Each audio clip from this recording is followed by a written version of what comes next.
নমস্কার, আমার গল্প কথা আপনাদের স্বাগত জানাই। এই যে জিনিসগুলো থেকে বুঝতেই পারছেন সকালবেলা ছেলেমেয়েদের স্কুলে কি বানিয়ে দিয়েছিলাম আমাদেরকে স্যান্ডউইচ বানিয়ে ওদের।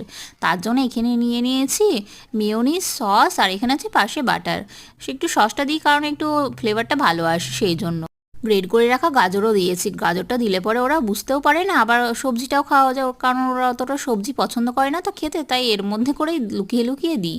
আর এখানে গ্রেড করে দিয়েছি চিজ আর দিয়েছি অরিগানো।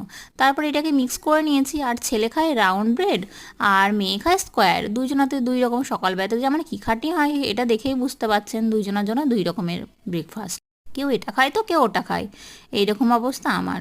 তারপরে এই যে ব্রেডের উপরে হালকা করে বাটারটা লাগিয়ে নিয়ে তার উপরে একটুখানি যে মেয়োনিজের ব্যাটারটা বানিয়েছিলাম সেটা স্প্রেড করে দেবো। আর এই যে আমাদের পাশে একটা বেকারি আছে, সেখান থেকে আমরা এই ব্রেডগুলো নিয়ে আসি। ওখানে টাটকাও ভালো ব্রেডটা বানায়, আবার ওখানটা থেকে টেস্টও খুব ভালো আসে ওই বেকারির। একবার আমরা ওখান থেকেই ব্রেড নিয়ে আসি। তারপরে এই যে স্প্রেড করা হয়ে গেছে, তারপরে এটাকে আমরা তাওয়াতে সেঁকে নিলাম হালকা করে। হালকা করে তাওয়াতে সেঁকে নিয়ে এবার এটাকে পিস পিস করে ছেলে টিফিন বক্সে ভরে দেবো। আর এই যে তাওয়াটা দেখছেন, এটা আমার বিয়ের পরের প্রথম তাওয়া, এখনও খুব সুন্দর আছে। ওটা শিলিগুড়ি থেকে কেনা, তাও 11 বছর আগেকার। এই যে মেয়ের এটা, তারপরে এখানে দিয়েছি আম সন্দেশ, আর এখানে আছে ছেলের টিফিন বক্সটা, এই যে ওদের রেডি টিফিন বক্স।